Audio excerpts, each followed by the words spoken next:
You are now listening to The Final Word, the number one Pacers podcast on the web, hosted by me, Raj, and my son, Preston. Pop by to listen to what we have to say about the state of your Indiana Pacers.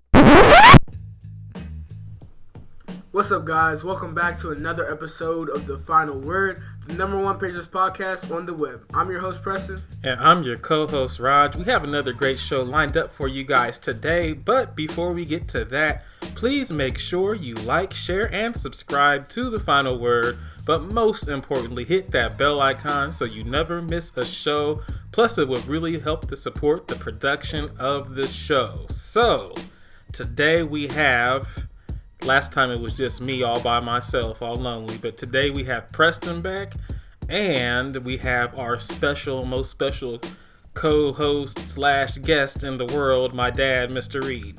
So, Dad, I know you saw that game with the Cleveland Cavaliers and the Pacers. It was kind of hard to watch at points, but there were some good things about it. Myles did a good job. What did you think about it?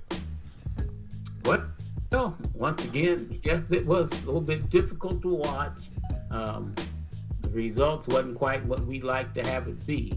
However, we did see, and a lot of people don't realize it, but we saw the Pacers actually participating and playing against a quality team. Yes, Cleveland is a young team, but they have a lot of talent. And not only do they have a lot of talent, they have good size. So in other words, they had two good sized guys at the basket with nice long arms that could get into the passing lanes and make it difficult to make passes around the basket there in the paint area. So I think, that caused some problems for the Pacers. But once again, I think, they're working through some things, and there's going to be some adjustments that are going to be made. But all in all, it was still a good game. Yeah, it was definitely a good game. And you did mention the guys with the long arms. I think Quinn mentioned something about like having two Myleses out there. So I thought that was interesting. But Preston, what did you think about the game? What was some takeaways, some thoughts about the game you had? Well, I think we definitely put up a fight. Now that we have Halliburton back, it was definitely much better. I like how we're playing. Still some things we need to fix. I think our defense has gotten a tad bit better with him stealing the ball. I don't think he got many steals today, though. But, I think our defense has gotten better. But we definitely need to improve some things, though. Yeah, well, if the defense gotten better, they sure didn't show it tonight.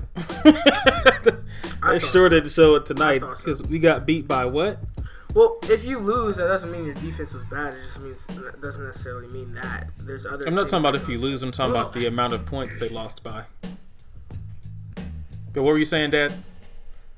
Yeah, actually, Cleveland shot well, and so if a team is shooting well, the points are gonna come, and so the defense didn't necessarily play as bad as people thought they did, but then the other side is the Pacers, because of Cleveland's defense, didn't score as well as they normally do.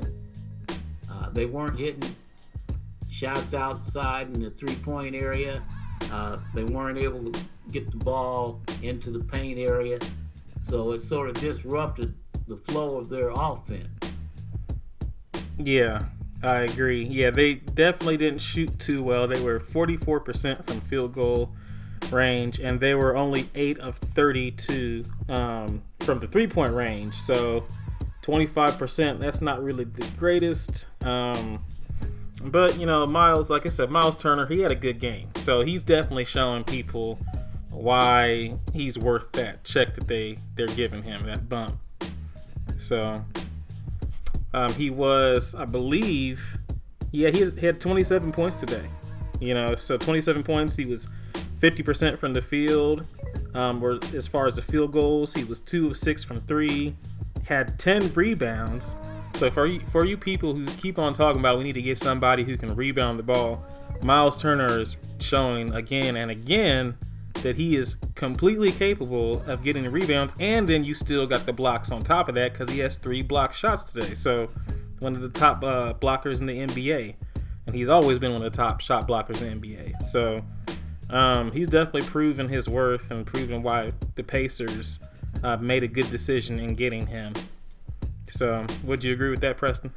Yeah, I definitely see how, definitely on the defensive side, I don't think we could get much of an upgrade from trading him other than a superstar, which we're not going to get a superstar from trading Myles.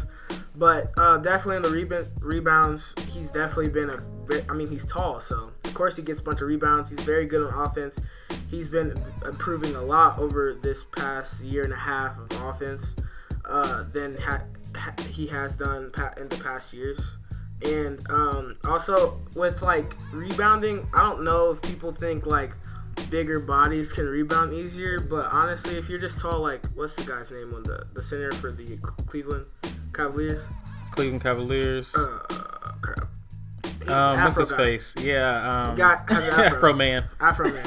We need to pull up the roster for these games though. But anyways, Afro Man. Yeah, we'll just call him Afro Man. Call him Afro Man. He's not necessarily big and stuff. He's not big. Alan. He's just Allen. Yeah. I couldn't. Afro Man. Well, I know that's so disrespectful to just keep on calling him Afro Man, but people knew who he was talking about. But yeah, but we did know his name. We just couldn't think of it. But yeah, he's not all like big and like Drummond or nothing like that, or Thompson or something like that. So he still gets the job done, and he's a very, very good center too, just like Myles. So I don't really see like what other center we would trade him for other than Jared Allen. So I think people just have this mindset that you need to have this beefy center. That's like people like Sabonis, not because Sabonis, he was strong, he wasn't super beefy, but he was a more solid, bigger center. Yeah, people like more physical center, a center that brings more physicality to the game. And Myles, he doesn't really bring that to the game, but he also be doing his little like fadeaways, his little stuff he'd be doing, little hooks, shots he'd be putting up, and then 3-point shots. So honestly, I don't care if a center gets bumping in there and like gets a 2-pointer, gets a dunk over somebody, but if you can shoot the 3, that's one extra point. So I would take that rather than somebody bumping in there and trying to get a dunk. I agree. Yeah, Myles Turner definitely has some more finesse to his game than some of these other centers do. And that just means, in my personal opinion, he's a lot more versatile. Would you agree, Dad? I do. Myles is actually playing more of a physical game. Now, one thing you have to still be aware of is at the center position, or I might say power forward position, we're looking at players that the Pacers have. They still have Goga to deal with. They got Daniel Tice, and so when you're looking at the players they have, they're, having to give them opportunity, give them playing time on the court to be able to develop and see what they have. Because remember, after you go and we went through those players that I mentioned, there's still 2 players I didn't mention. Can you remember those 2 players that I didn't mention? Talking about Smith and Jackson? Smith and Jackson. Now, Smith and Jackson are young and they're good, but when it comes to being physical, they're not there yet. I definitely agree. Developing. Okay, as you look at Tice is big enough and strong enough to be physical, but even though he's playing center at 6'8", he's a small center. Yeah. Okay, and I think the Pacers are going to have to decide what they're going to do with him. He's got experience. I'm sure he can be moved if they decide they want to move him. And then also keep in mind, when we're talking about Goga, I think, still has to learn that he's got to be more physical in his game if he's going to stay anywhere. Because it's not that he doesn't have talent. I think it's more so with him a mindset of if he felt like he was physically just as strong as everybody and could be more aggressive, his gameplay will improve. He was improving, but he's not been able to get that much playing time though. So Yeah. But he's not getting the playing time he's because there's not a whole lot of playing time at center. I mean, because Myles is going to get his time, and then we're looking at 4, 5 people in a rotation there at center. Yeah, and I feel like we have a lot of tall guys. Well, just 4, I think. Yeah, Goga, Smith, Jackson, and Myles. And I think Goga just must not be showing enough in practice for coach to want him to move up or give him a little bit more minutes, more than Smith or Jackson.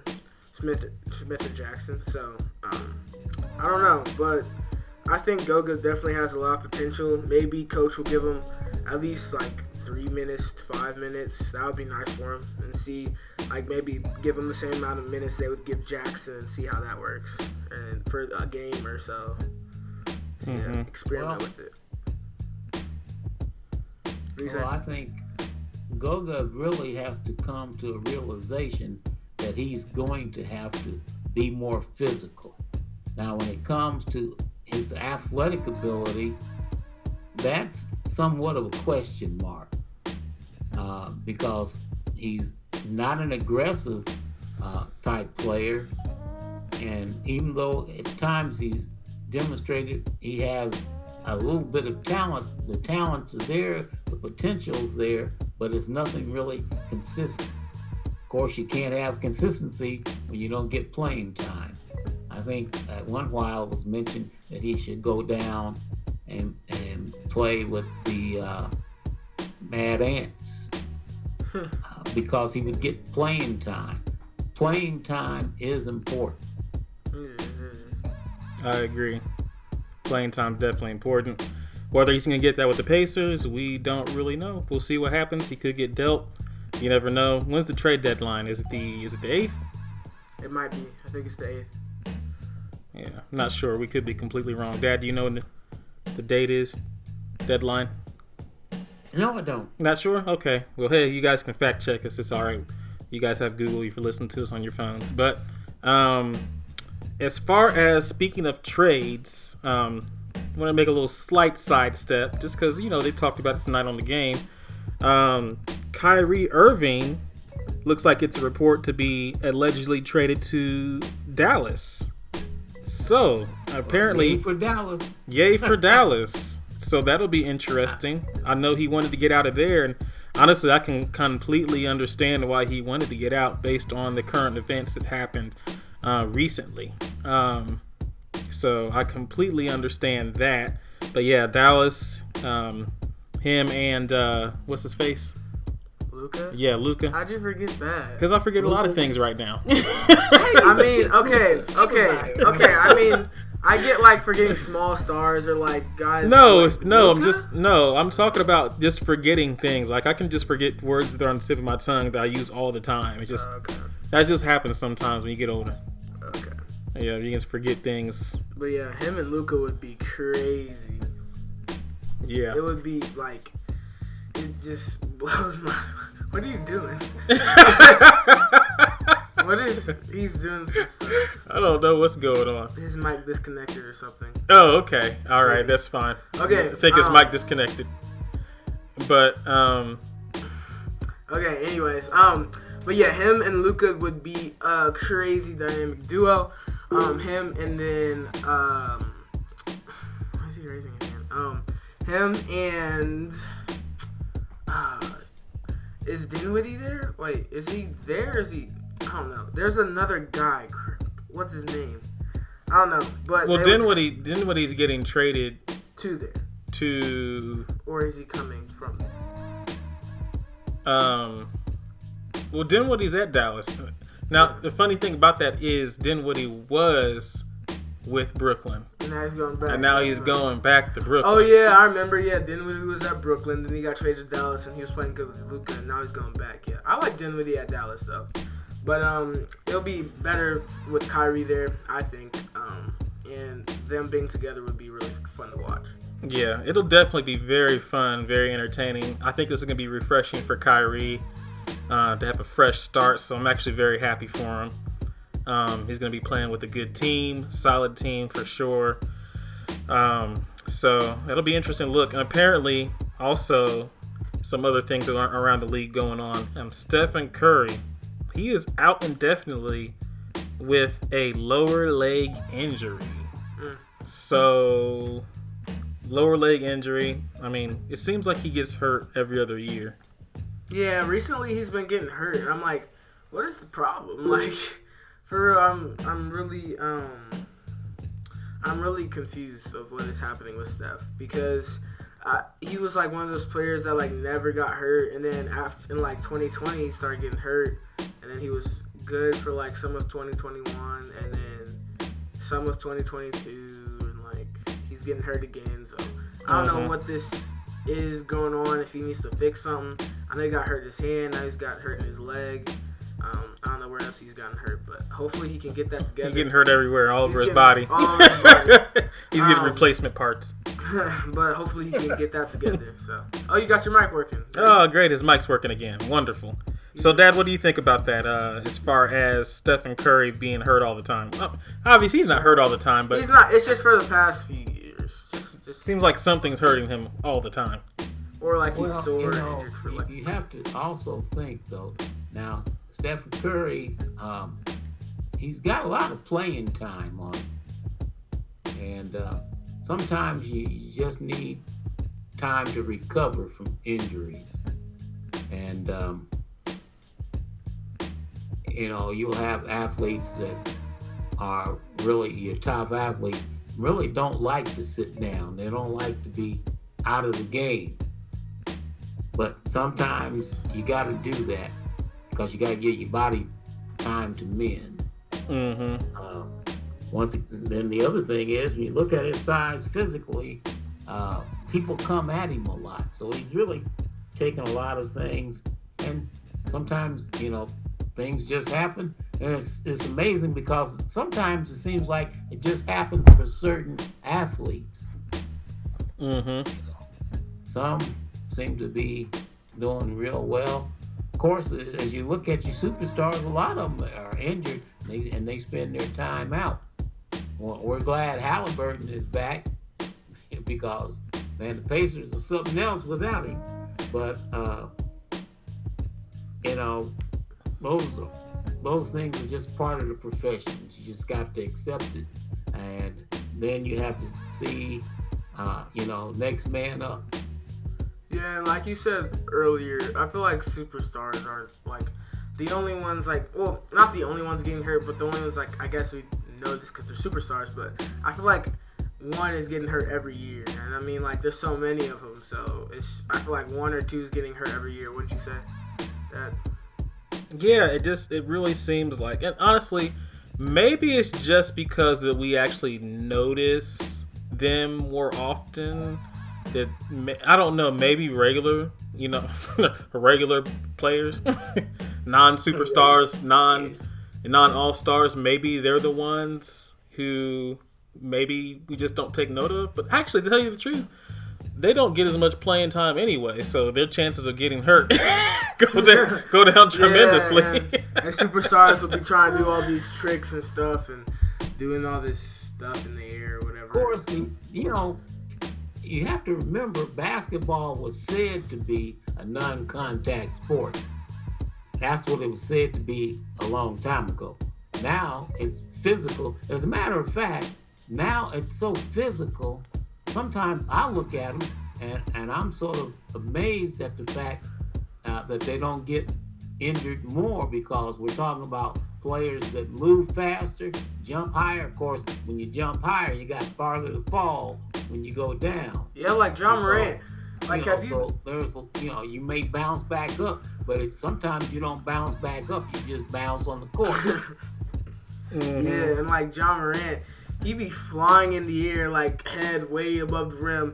But then when he be coming down, like, somebody needs to make, like, a collage of this or something. Like, every time he comes down, he always, like, wobbles. And he always, like, almost falls down. Like, I don't remember seeing John Morant dunk the ball, like, maybe one time where he dunks the ball, jumps really high, and lands 2 feet, and then he's like landed on the ground and like run back. I've always seen him like almost kind of fall, teammate kind of catch him or something like that. And so like a lot of these players are jumping high and dunking the ball, and even jumping high to get over a person in a jump shot, and then they'll be coming down on 1 foot or something. That's not going to work all the time. So one time they might roll their ankle, and that's why I feel like a lot of injuries are coming from the below their torso and like legs and everything like that, because they're putting so much impact on that on the every game basis. So the athleticism is hurting them, maybe. Yeah. And like, the other thing is you have players that are on the floor because they're going after loose balls. So you got all those bodies and they're coming at you. You got knees and you got ankles you got to be concerned about. You know, would you like to have somebody fall on your foot? Yeah. Come down and they step on your foot. Yeah. That would not be pleasant at all. Yeah. Big old Hartenstein. That's what he messed up our chances of getting in better playoff position. But I guess it kind of exposed exactly the type of team we were without him. You know, some of these other teams can play without their best player, and they'll do just fine. But and we're not one of them. We're not one of them, and it's just and that's just sad. Well, the thing about our best player is he's a type of player that enhances the rest of our players. So it's different with him. It's not like. But that makes you think how good are our players really? Like, I mean, it really makes you think, because like we're thinking we got like this upcoming rookie who's about to be a star. We got Myles Turner, and he was doing really good. And I mean, like, he's still been doing good, but like, is it enough? And he's scoring just little pity points in the beginning and not really doing that much in the fourth quarter. Like, really got to look at that stuff, because Halliburton, he'll put up shots. And, like, there's one game where I think he only had 8 or 9 points throughout the whole game. And then the fourth, or, like, I don't know, maybe less than that. And then the fourth quarter, he scored 18. And then he helped us win the game. So, well, Myles Turner's had lots of games where he scored big in the third and yeah, but, like, is quarter. It enough, you know? Is he, like, he's still not the guy like he was supposed to be, like, when Victor came. And before Victor stole and became that guy. So, like, even though Myles is doing, like, really, really good job, like, I'm not trying to take anything away from that. He's definitely a number 2 guy. But, like, when Halliburton's gone, is he still going to, like, stay in the role? Or, like, is he going to, like, try to step up or, like, get the ball? Or, like, even when the teammates won't pass to him, like, call for the ball, be like, all right, I need to get something done. Shot clock's going down. Like, we need to put up some buckets, you know? Well, I just don't think any of these guys that we have on the team, including Halliburton's doing the best job he can with carrying the team, but the way he carries the team is by facilitating and making the engine go. So he can really take over like he did earlier in the league. Yeah, he like, can. How he did earlier against the Heat, and how he did also against what was the team? I forget, but I know what you're saying, but I'm saying like a LeBron type guy. You know? Yeah, he's still young. He's still young. But he's not gonna ever be a LeBron type guy. But I don't think. Well, you have to understand, this is still a team game. Okay, it's a team game, and players have to play and live up to certain standards. Now, a lot of times we have our opinions and we think about our standards, but you can't be a team player and live up to the standards of the public. As a coach, I know coaches have certain things they want to accomplish. Okay, and everybody has to know where their role is and how they fit. So how do you put that puzzle together? Now keep in mind, Myles Turner today, I don't know how many points he scored. He scored 27 points. He was 50% from the field. Yeah, but he was around 27 points, wasn't he? Yeah, 27 points, 50% from the field. Yeah. 3 blocks, 10 rebounds. It wasn't that he wasn't scoring. I mean, he's not supposed to score 50 points in a game when he plays. Yeah. So he was actually, production-wise, he was being really productive. But you have to understand also there was times when he had to be removed because of the fouls that were called. And, I mean, some of those fouls that are called, you know, officials call them as they see them, not necessarily as they are. And what about that terrible goaltending call? Well, that was terrible. I mean, the ball was clearly still going up. Were they not able to challenge that, or they just didn't think it was worth challenging? Or I'm not really sure what's going on with then you that. have to also keep in mind we'll see and we'll think, okay, there's a challenge, but once you use that challenge, you don't have another one. Yeah. Yeah. So we're gonna. You gotta be selective about how you use your challenges. Yeah, I agree. So we're And going to. charge the timeout. Yeah, can you hear me? I keep on talking. Can you hear me? I can hear you. Okay, great. Okay, let's Preston don't fall. Anyways, so Preston is going to give his final word, and then me and Dad are going to continue the conversation for a little bit longer. So Preston, what is your final word? Your final word is?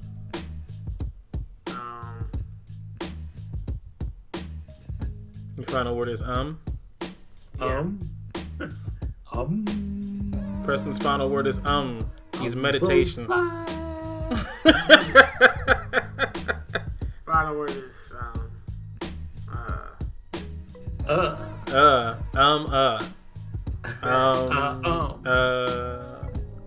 Well, team. Great. Final word is team.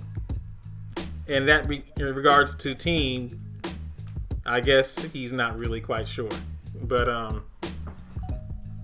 well, team, because like Grandpa said, it's a team game, and we need to start playing better as a team, not just, I guess, one person, but as a whole team. I agree. Need to start playing better as a team. Thank you so much, Preston. But Dad, I did want to ask you another question in regards to LeBron James. So LeBron apparently is 36 points away from taking the scoring record. So how does that make you feel? 36 points away before he passes Kareem. Well, to be perfectly honest with you, it doesn't make me feel anything. I mean, I know people look at that and actually to think that, here's a player that's so good that he can actually pass Kareem. Well, the other thing is, not only is he going to pass Kareem, but you look at what he's doing now physically, and you think he's got at least another season in him. It's not going to be just the end of this season. He's got at least another season in him. So that's a lot of playing time. That's a lot of points, a lot of rebounds, a lot of assists. Yes, LeBron James is a unique and unusual player. Mm-hmm. Oh, by the way, he's outscoring, what's that guy named? Michael Jordan? Yeah, definitely. Yeah, definitely. I mean, if he's outscoring, if he's gonna have the scoring record, he's outscoring everybody at this point. So, and that has to, I guess you have to ask the question at this point in time: is LeBron James better?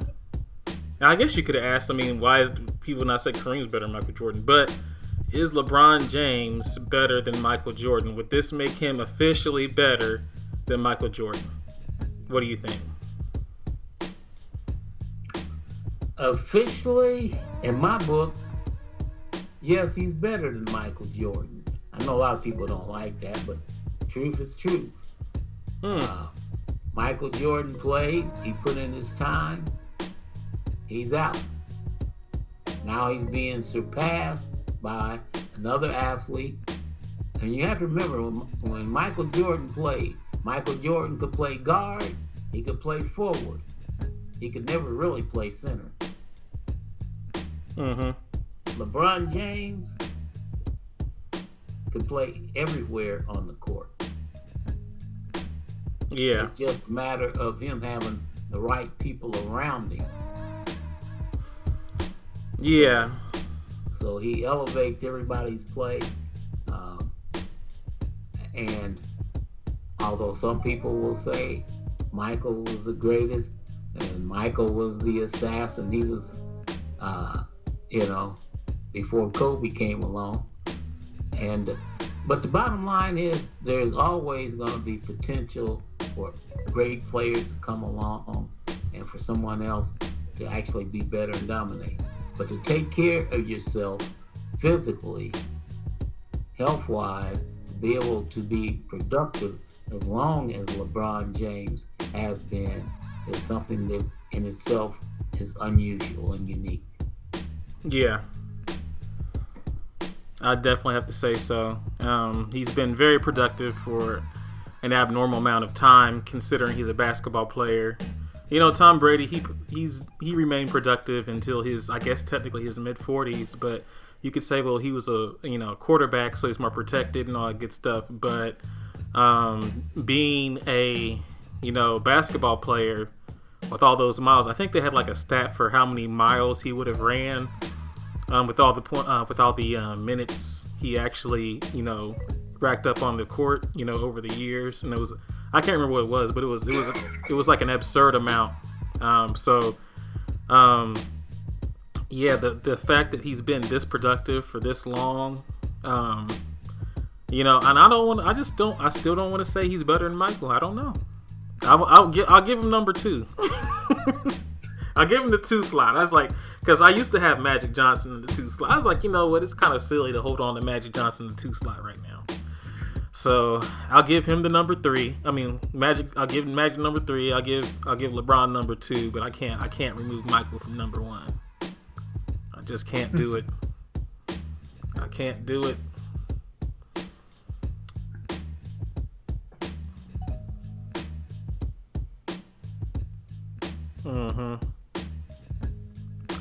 But so I think we're gonna go ahead and wrap this up because Pacers didn't really give us too much to talk about once again, which is why we had to talk about other people.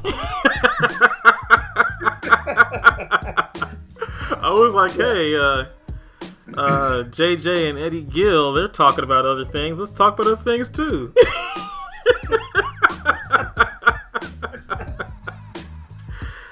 So we're just terrible. I don't know. Maybe the Pacers will give us some excitement pretty soon. I mean, Myles Turner's been playing well. We've got the excitement of, having Halliburton back again and the potential of what that's going to be. But, right now they're just not where we'd like to see them. And now, considering people are, talking about trades and things like that, how would it be? Do you think it'd be possible for somebody like a Kevin Durant to possibly somehow make their way over here to the Pacers, considering the talent with Halliburton? Do you think he has that kind of a draw with his, Kevin his Durant ability? is too old. He's 30, any 30, 33, 34. You don't look at building a team off of a player like Kevin Durant. And, I think, his time has just sort of come and things are where they are. Just like with Kyrie. Kyrie is, I can see him wanting to be somewhere else. But, wherever he goes, he's going to have to fit in and play as part of the team. And I would think after all this time, he finally come to the conclusion that sometimes you have to give in. Sometimes you have to basically just say, well, okay, as a team player, and because the team needs this, I'm going to be what the team needs. But I think Kyrie still has a bit of a problem in the fact that Kyrie's main concern is always on Kyrie and how he feels. Yeah, I agree. Although there are things that he does and says I'll agree with, there's also things he does that I disagree with. And I just don't see him, just like I would think most people, if you asked them about Kyrie coming to the Pacers, giving him another ball handler. I mean, um, could he do that? Could he help him? It's a possibility, but I personally believe he'd be more of a disruption. Yeah, we're not talking about Kyrie to the Pacers. Just somebody, and he could be a disruption. Kevin Durant to the Pacers would be a disruption because the whole style would have to be changed. Yeah. Well, I guess the question is who would actually fit with the Pacers. I'm not exactly sure who that would be. Well, the Pacers need some players that are athletic and long, at that forward position. They don't really need centers because they're loaded. They just need to be able to develop them and make them more productive. But at that forward position, people that can actually guard, play good defense, that have good arm length, good height, so they can get in the passing lanes. They have a decent outside shot. They don't have to be any, I'd say if they're shooting in the high 30% from 3-point area or inside in there, that would be good enough. If they could average, say, 6 rebounds a game, be it on offense or defense, that would make a big difference. So there are players out there that basically, as we look at times to be able to trade and to bargain, because of salaries and things like that, I think there are people that are going to be there. Pacers have the money; they can go and they can get some players, but they got to be able to find quality people.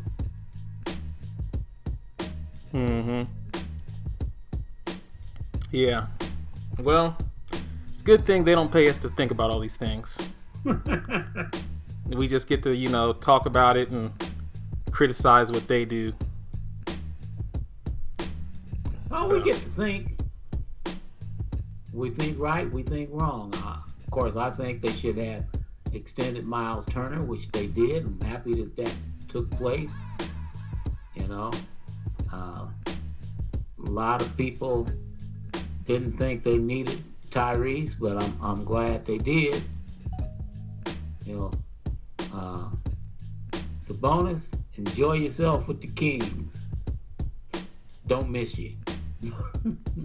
Yeah. Well, Sabonis is having a good time. They're third in the West, so I'm pretty sure he's fine with the whole trade situation. Now, did you think in the last game that Myles Turner? I know people made this comparison between when you get traded for a different player with Sabonis and Tyrese. You kind of want to prove to the team that you're with why you're worth trading for. So it's kind of like they put emphasis sometimes on Sabonis and Tyrese, but I think it's almost equal emphasis because of position of Myles Turner, and they shared the same position. I felt like that Myles Turner maybe had a little extra incentive to perform that game as well. Would you agree?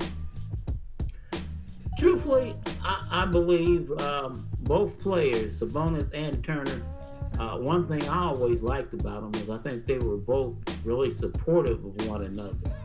And they're both just competitors. I think that Myles, once again, made a lot of sacrifices for the Pacers over the years because they were playing him out of position, asking him to do things and make sacrifices. And I think because of that, he didn't get a chance to really develop the way he could have. And in the eyes of the public, a lot of people thought he was not worth what he was being paid. I think if you really looked at the game and you looked at him and Sabonis, they went out the other night. They competed well against one another. Yeah, they did. They were happy to see one another in the beginning. They were happy to see one another at the end. Mm-hmm. Okay. But both quality players. Yeah. As a matter of fact, I was actually a little bit surprised by a couple of blocks that Sabonis made. No, Sabonis only had one block. Maybe if it looked like he got another one, maybe it didn't count. But well, it could have been a deflection. I mean, it didn't have to be a. Miles, Sabonis actually blocked Miles. That was the one which that's something you wouldn't expect because Miles is known to be the shot blocker. But at the same time, they played with each other for almost 5 years, 4.5 years. So I'm sure they've played each other a lot in practice over the years. So they kind of know each other's game. So I didn't really expect either one to really show each other, like make either of them look bad. I kind of saw what I expected. They both had a good game. They both played hard and didn't, neither one of them, showed out and made the other person look bad. Like, so. But that was definitely fun to watch and everything. Also, it was fun to watch because we won. And lately, of course, wins always fun. We don't get a whole lot of those to really talk about. So we were having like a lot of highs, and now we're having a good amount of highs, but now we're having a lot of lows. But and I know it's hard for as a Pacers fan to even want to listen to or watch anybody talking about, the game that the team just lost, So for you guys who are listening to this, we definitely appreciate your ears because you guys are definitely Pacers fans, to be able to have to, watch these games and see what's going on as of lately. But we definitely know they will turn it around in the future, hopefully the near future. If not, then, the distant future. But that is what it is. They'll figure it out. So, that being said, I think we're going to go ahead and wrap this up now. So, Dad, what is your final word? Well, since I can't say it was a good day, I'm going to just say good night. Your final word is good night? Oh, that's interesting. Good night. Okay. That has nothing to do with the Pacers. Well, I guess you probably saying it was not a good night. It wasn't a good night. It wasn't a good day. It wasn't a good night. I don't know. But, so I'm just going to say my final word is win because I want to see a win. I want to see another win. We get wins sprinkled here and sprinkled there now. So I'm not exactly sure what it is, but I feel like we lost 12 out of the last 14 or something like that. So yeah, it's not good. Not looking great. I'm wondering, we never talk, and of course, never expect it to happen anyway. Never talk about the Pacers tanking to be able to get a better draft pick. But is there a possibility that they could possibly get a better draft pick if they don't pick up and start doing better? I don't know. I mean, it's very well possible. I mean, one thing we got to think about, the Pacers are playing, and I keep saying this, they're playing against quality teams. Things don't get any easier. They're gonna be tough still. They got teams like Miami they got to play. They got to play the Celtics. They're gonna have to play the 76ers. I mean, so things are, they're getting more difficult. They're not getting easier. Yeah, they're not getting easier at all. Definitely getting more difficult. Teams are a lot better this year. So teams are just improving. So when the league in general gets better, that just means it's going to be harder to win. So that's really all you can say about that. But anyways, just want to thank you guys for tuning in and listening to another great episode of The Final Word. If you could, make sure you like, share, and subscribe to The Final Word so you never miss a show. And just like you know, it'll definitely help out the production of the show. Thank you for tuning in. Share, tell a friend, tell an enemy, just tell somebody about The Final Word. So thank you guys, and we will see you guys next time. Bye-bye.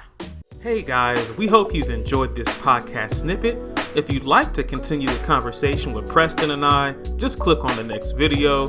But always be sure to like, share, subscribe, and hit that bell icon so you'll be automatically notified each time we release a new episode. But until then, Martin says...